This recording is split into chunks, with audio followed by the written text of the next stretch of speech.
জাহেলিয়াতের সময় যখন ওই অজ্ঞতার যুগে যখন কাফেরদেরকে কন্যা সন্তান হওয়ার সংবাদ দেওয়া হতো, ওদের মুখটা একেবারে পেঁচার মতো হয়ে যাইত, মাথা আর উপরে উঠাইতো না লজ্জায়, যে মাইয়ার বাপ হইছি, এই চেহারা নিয়ে কি মানুষের সামনে যাওয়া যাইব। এই চিন্তা করে তারা জীবিত কন্যা সন্তানদেরকে মাটিতে পুঁতে ফেলত। ইসলাম আসলো, সর্বপ্রথম নারীকে বেঁচে থাকার অধিকার ইসলাম দিল। শুধু তাই না, যে মেয়ে হলে তোমরা বেজার হও, শুনে নাও, নবীজি বলেন যার দুটো কন্যা সন্তান হবে, এই দুই কন্যাকে ভালো মতো দিন শেখাবে, সাথে সাথে একজন দিনদার পাত্রের কাছে বিবাহ দিবে, পাত্রস্থ করবে। নবীজি বলেন সে দুটো জান্নাতের মালিক হয়ে যাবে। আর একজন বলে আমার যদি বেশি যদি হয়, তাহলে যতগুলা হবে ততগুলার ব্যাপারে একই কথা, সুবহানাল্লাহ। তাহলে নারী মেয়ে জন্মগ্রহণ করলে ইসলাম বলে এটা পিতার জন্য সৌভাগ্যের ব্যাপার। এরপরে আসেন জাহেলিয়াতের সময় মেয়েদের কোনো সম্পদই দেওয়া হইত না, তারা কোনো সম্পদের মালিকই হতে পারত না। ইসলাম আসলো, আল্লাহ তাআলা ফয়সালা দিয়ে দিলেন, ইউসিকুমুল্লাহু ফি আওলাদিকুম লিযযাকারি মিসলু হাযযিল উনসায়াইন। আল্লাহ রাব্বুল আলামিন বলেন ইউসিকুমুল্লাহ, আল্লাহ তাআলা তোমাদেরকে ওসিয়ত করতেছেন কিসের ব্যাপারে? বলে ফি আওলাদিকুম, তোমাদের সন্তানদের ব্যাপারে। কি ওসিয়ত? আল্লাহ তাআলা বলেন লিযযাকার মিসলু হাযযিল উনসায়াইন,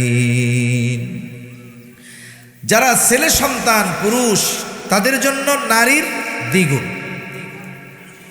বাস্তবতাটাও ওই রকম, যদিও নারীর ক্ষেত্রে দেখা যায় কম, কিন্তু নারীকে আল্লাহ জিতিয়ে দিয়েছে।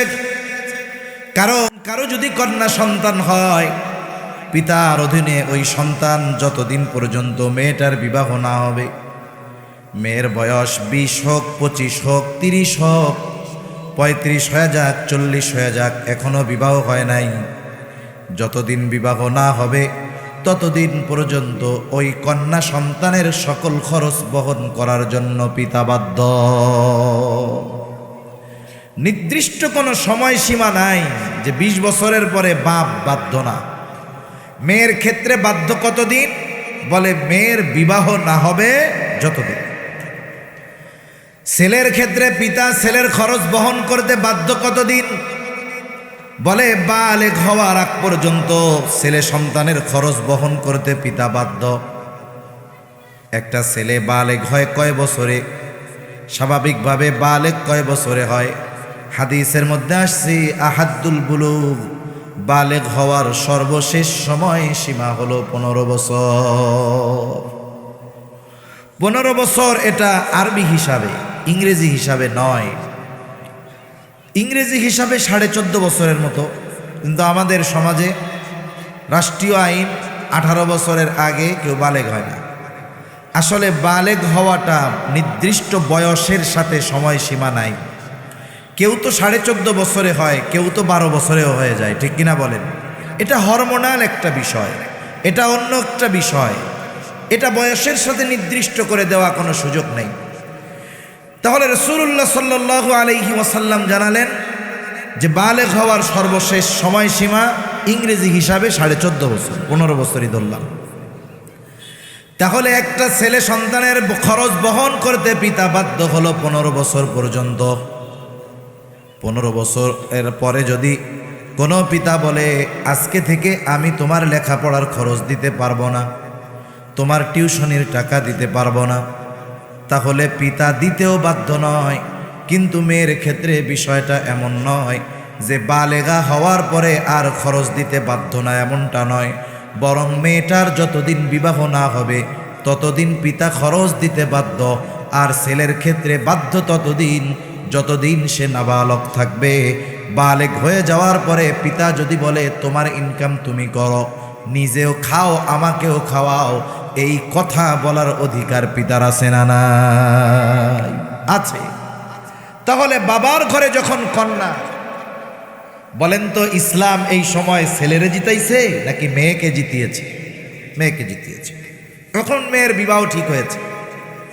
এখন এই মেয়েকে যার সাথে বিবাহ দেওয়া হবে উচ্চ শিক্ষিত, চেহারা ভালো, বংশও ভালো, সব ঠিক আছে, কিন্তু আয়শা বলতেছে আমি বিবাহে রাজি, তবে সব কিছুই ঠিক আছে, আমি মেয়ের খাদ্য, বস্ত্র, চিকিৎসা, বাসস্থান এগুলো কিছু দিতে পারবো না। মেয়ের বাপ যে শ্বশুর আপনি সব দিয়া দিবেন। ছেলে যতই যোগ্য হোক, মেয়ের ভরপোষণের দায়িত্ব নিতে যদি সে অস্বীকৃতি জ্ঞাপন করে, ছেলে যত ভালো হোক, শিক্ষিত হোক, বিয়া দিবেন না পিটানি দিবেন?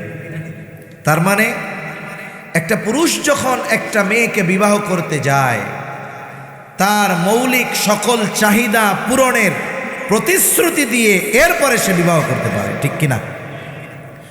তাহলে একটা মেয়ে বিবাহের পরে যখন স্বামীর ঘরে আসলো, স্বামীর ঘরে আসবার পর তার সকল খরচ বহন করার দায়িত্ব হলো স্বামীর।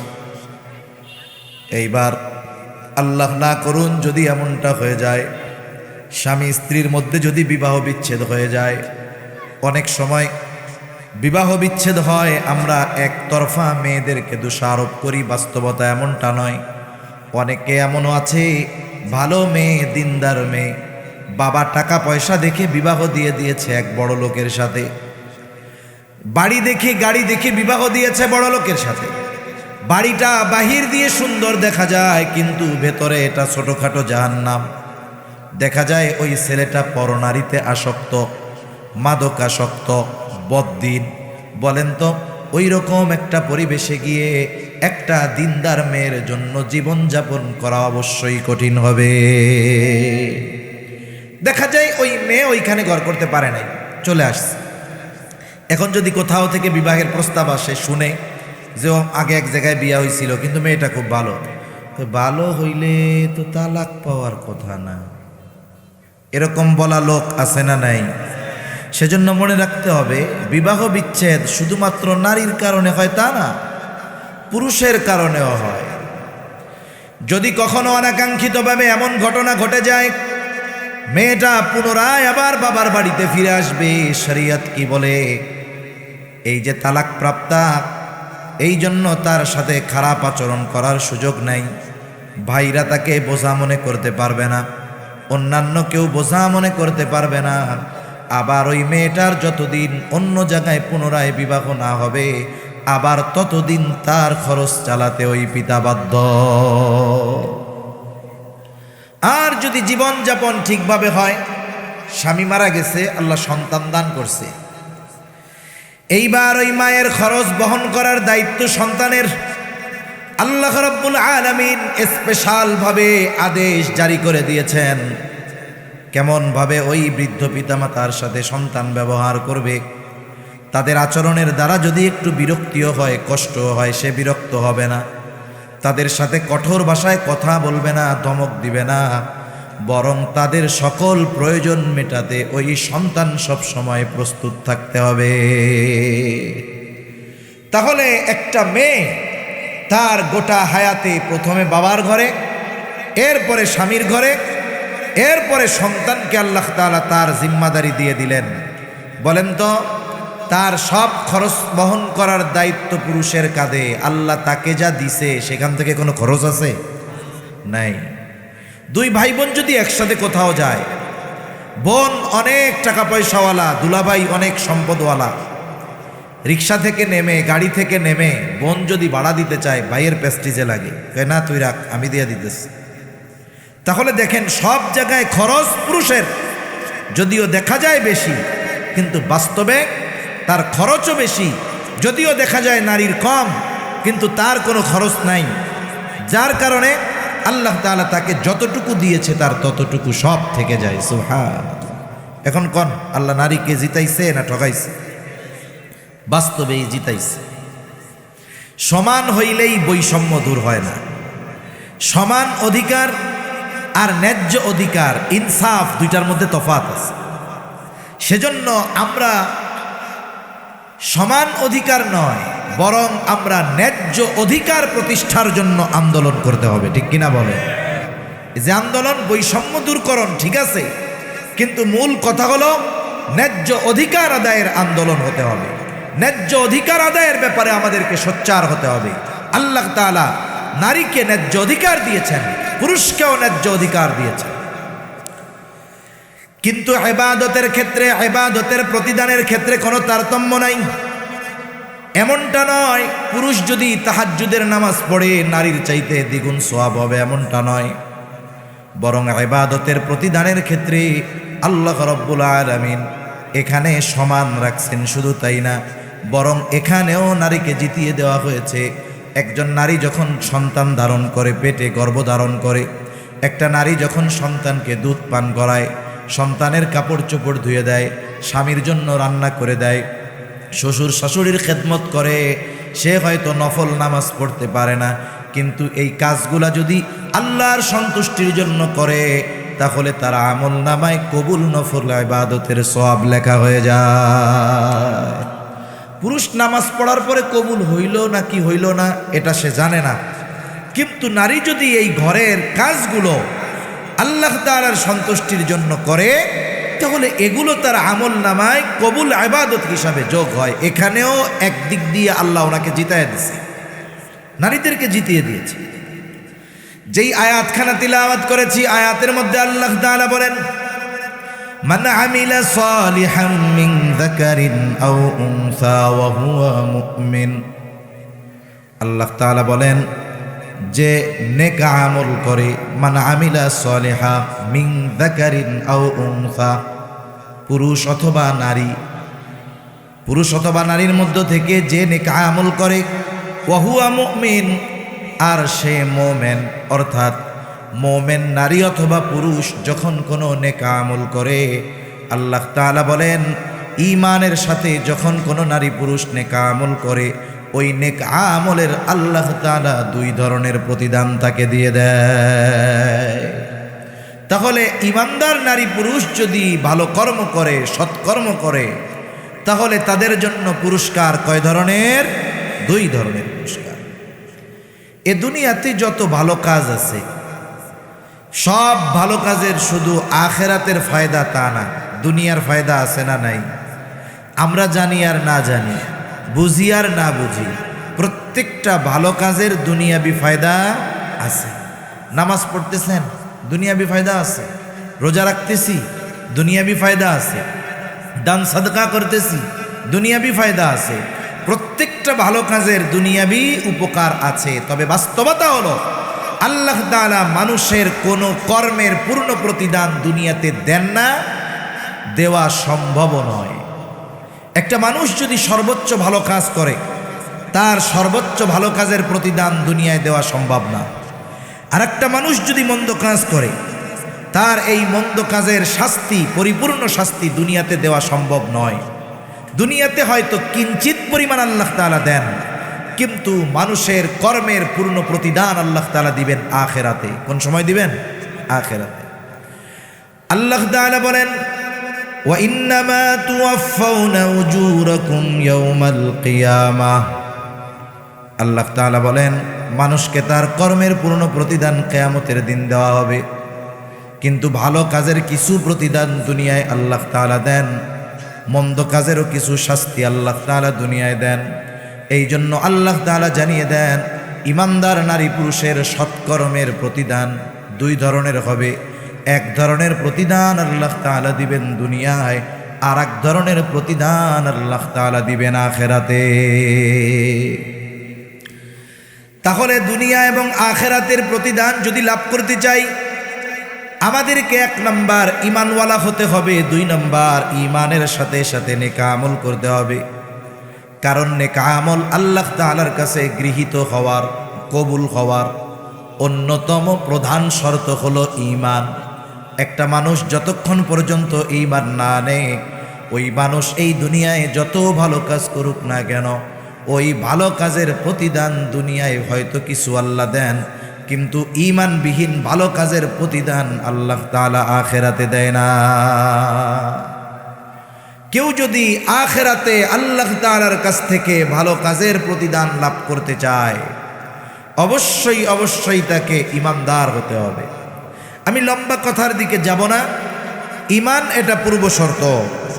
কিন্তু ঈমানটা হতে হবে শিরিক মুক্ত। শিরিক মুক্ত ঈমান হতে হবে, সাথে সাথে নেক আমল করবে, আমলে সালেহ করবে, ভালো কাজ করবে। এখন ভালো কাজ, সব ভালো কাজ আল্লাহ তাআলার কাছে কবুল হয় না, সব কাজ কবুল হয় না।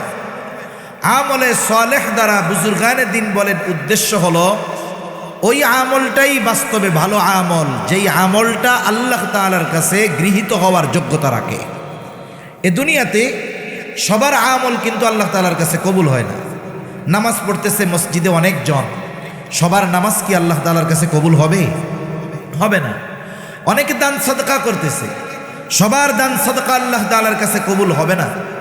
সেই জন্য মুফাসসিরিনে কেরাম বলেন যে কোনো ইবাদত যদি, কোনো আমল যদি আল্লাহ তাআলার কাছে কবুল করাতে হয় তাহলে কিছু শর্ত আছে। শর্তগুলো যদি ঠিক থাকে, আমল যদি অল্প হয়, ঈমান ঠিক, অল্প আমল, ওইটা আল্লাহ তাআলার কাছে তার নাজাতের ওসিলা হয়ে যেতে পারে।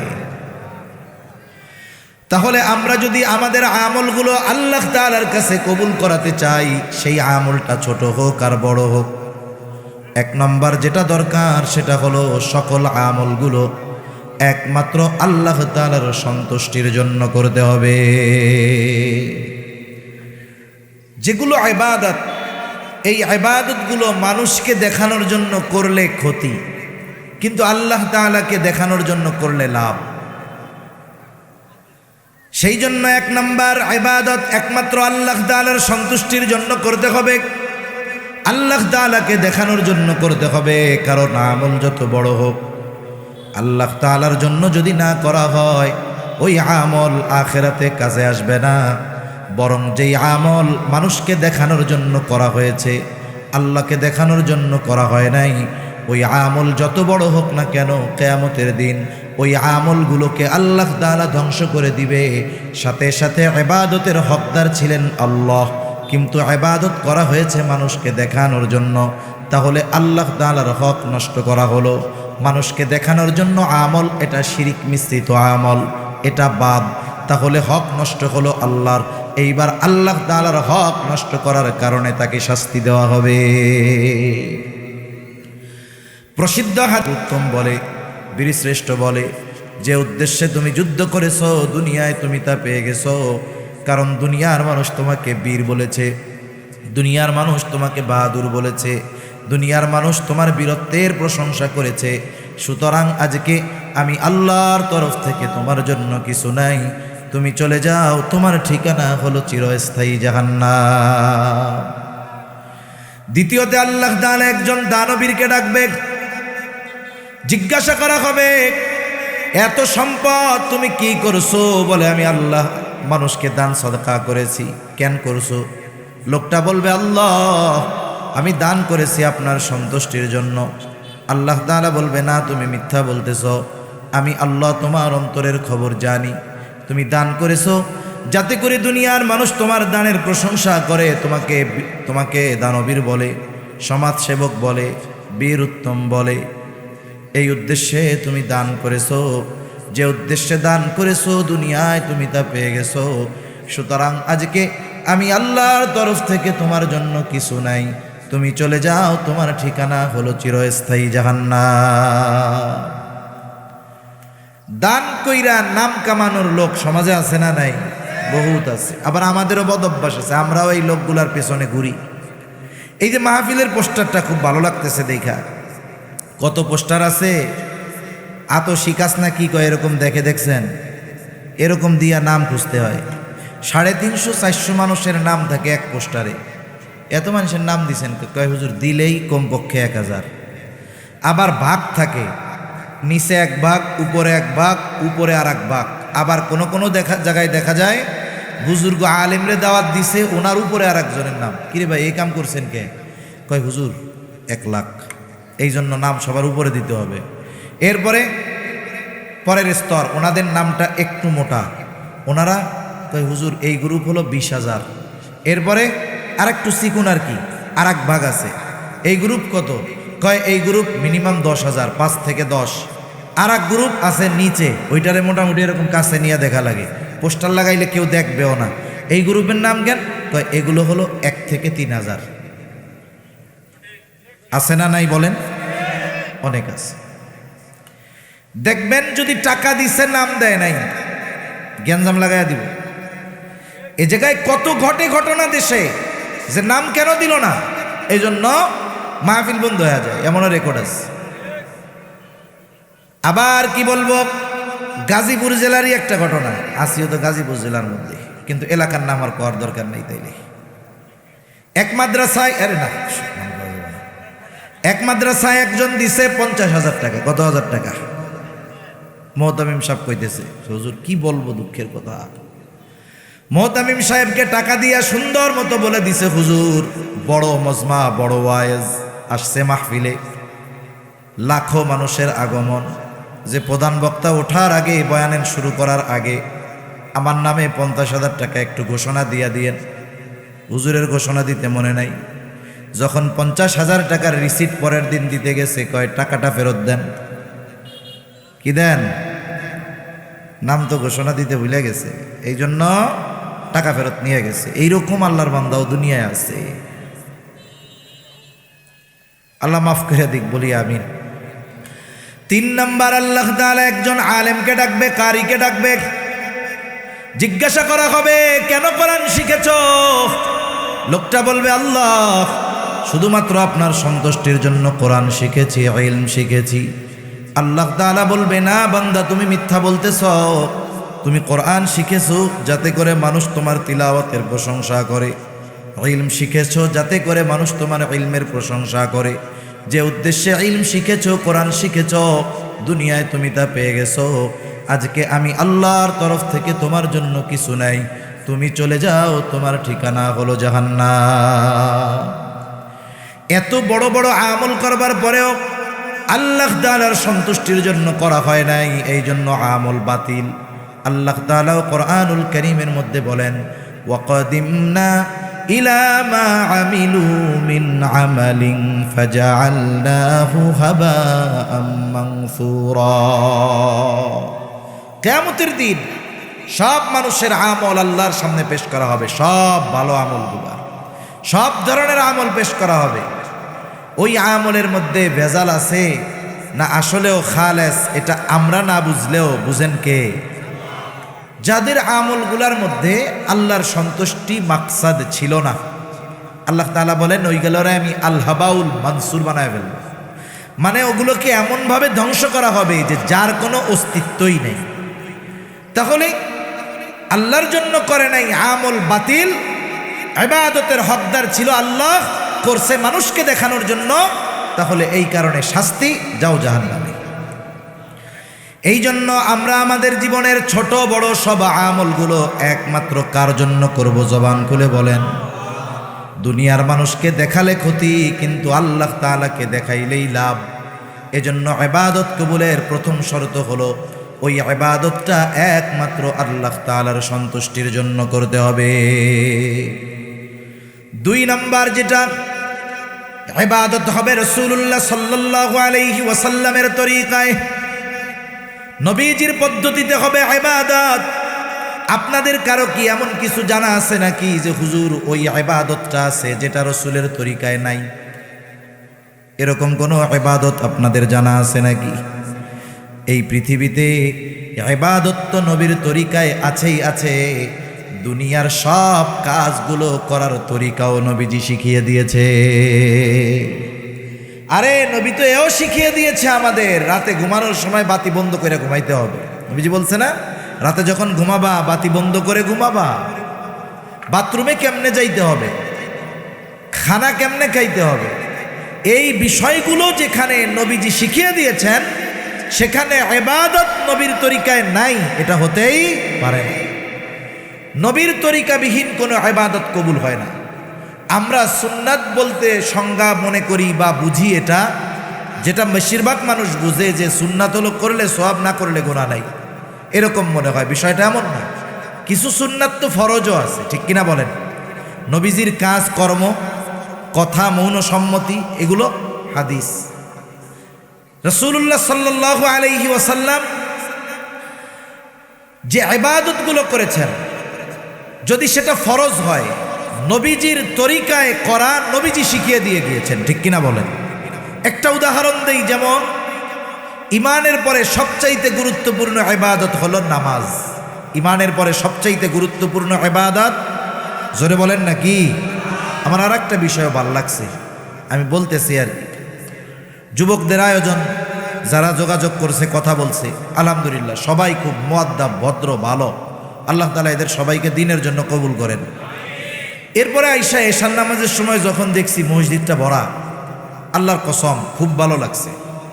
অনেক মাহফিল দেখছি, এশার নামাজ লোকজনের খবর নাই, মাগরিবের নামাজ লোকজনের খবর নাই, কিন্তু যথেষ্ট পরিমাণ মুসল্লি, মসজিদ পুরো ভরে গিয়েছে। এটা খুব ভালো লাগছে আমার।